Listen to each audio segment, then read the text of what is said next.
Olá, estamos aqui na 19ª edição do Congresso da Associação Brasileira de Jornalismo Investigativo, a ABRAGE, com a nossa repórter especializada em cobertura política em Brasília, Natália Fruê.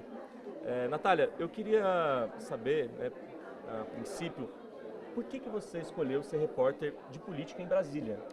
Na verdade, eu não escolhi ser repórter de política em Brasília, meio que aconteceu na minha vida, porque eu escolhi ser repórter. O meu DNA é de repórter, eu gosto de estar na rua, conversando com as pessoas, conhecendo histórias novas, sabendo sobre assuntos que não são do meu métier, como a gente diz. Então eu sempre fui uma repórter que as pessoas me identificavam como repórter de factual. Eu trabalhei muito tempo no Rio Grande do Sul, 10 anos no Rio Grande do Sul, e lá eu fazia enchente, fazia buraco de rua, os crimes, né? Teve uma época que Porto Alegre, o Rio Grande do Sul, viveu uma onda de violência. Então esse era o meu DNA. Aí eu recebi uma promoção que era ir para Brasília. E aí lá em Brasília eu sempre gostei de política. E aí isso complementa a minha escolha pelo jornalismo, por exemplo. Porque desde pequena eu gostava muito de ler jornal e ouvir rádio. E aí eu gostava principalmente das notícias de política. Então, quando eles me ofereceram essa promoção, eu pensei, nossa, agora eu vou diversificar. E aí eu me apaixonei pelo jornalismo político, que é o nosso cotidiano hoje, mas que é uma tarefa um pouco diferente desse dia a dia do jornalismo. Então, assim, é você apurar a informação, é você conversar. A gente conversa com muita gente, né? Os parlamentares, desde os deputados, senadores, nos ministérios, os secretários executivos, enfim.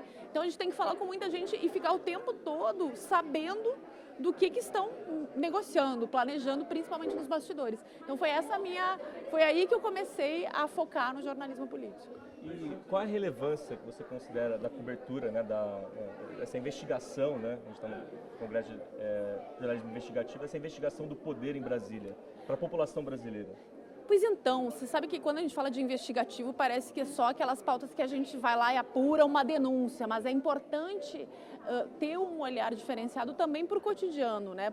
Por exemplo, agora a discussão do momento são as emendas parlamentares. 50 bilhões de reais em emenda parlamentar. Isso representa o mesmo orçamento do Programa de Aceleração do Crescimento, ou seja, da execução de obras em todo o país. E quando a gente trata desses assuntos, a gente esclarece para as pessoas, eu acho que é fundamental, porque a gente sai daquela bolha da negociação, do que acontece em Brasília, e começa a tratar do cotidiano das pessoas. Quando a gente diz que 50 bilhões para que os deputados indiquem, os senadores indiquem para suas bases é muito dinheiro, a gente diz por quê? Porque nos ministérios, quando a gente vai conversar com os técnicos, eles dizem: não, mas isso, às vezes o deputado tem um interesse na pista de skate, mas não é o assunto mais relevante para aquela comunidade, né? O morador lá do interior do Paraná talvez não queira aquela pista de skate, mas o deputado quer para atender a sua base eleitoral. Então, a gente conseguir decifrar isso para as pessoas que estão fora de Brasília, eu acho que é fundamental até para a busca de cidadania e também de democracia, né, Wagner? E agora uma pergunta para finalizar, né? Qual é a cobertura que mais te marcou, assim, na sua carreira, sobretudo em Brasília e também, juntando com essa pergunta, você falou de enchente no Rio Grande do Sul. Você teve algum interesse, assim, de repente, em ir para a cobertura no Rio Grande do Sul, nesse momento, pensando que você é de lá e tudo mais? Eu fui, né? Fiquei 3 semanas lá pelo SBT. Porque inclusive muitos colegas de Brasília, a gente brincou que a gente sai da bolha para a vida real das pessoas, porque o presidente Lula foi 4 vezes, deputados foram, né, iam e voltavam. Então, eu sempre digo que quando você sai dessa bolha de Brasília, é sempre interessante para te perceber a vida real. E com certeza, eu já participei de coberturas interessantes, mas no caso essa tragédia do Rio Grande do Sul me marcou porque eu voltei para o meu estado, para o lugar que eu trabalhei 10 anos, com o estado debaixo da água, né? Então, assim, foi impactante tu conversar com as pessoas, tu passar pelos lugares, os teus colegas, tem uma colega, né, que é do SBT lá de Porto Alegre, a mãe dela ficou 1 mês fora de casa, que a casa dela estava... Então, era uma cobertura que não tinha como você não sair daquele lado de apenas noticiar, né, e se sensibilizar. E aí eu acho que Brasília deu a experiência de também a gente saber como é importante os caminhos, porque o Rio Grande do Sul vai precisar de uma reconstrução, né? E de dinheiro para isso. Então, essa presença, quando os ministros foram, os políticos foram, acho que ela é fundamental até para a gente cobrar, né? Para a gente poder cobrar.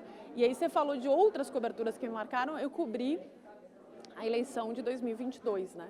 E aí a eleição de 2022, com certeza, eu não tinha tido experiência, eu cobri outras eleições, mas presidencial nunca tinha feito a cobertura.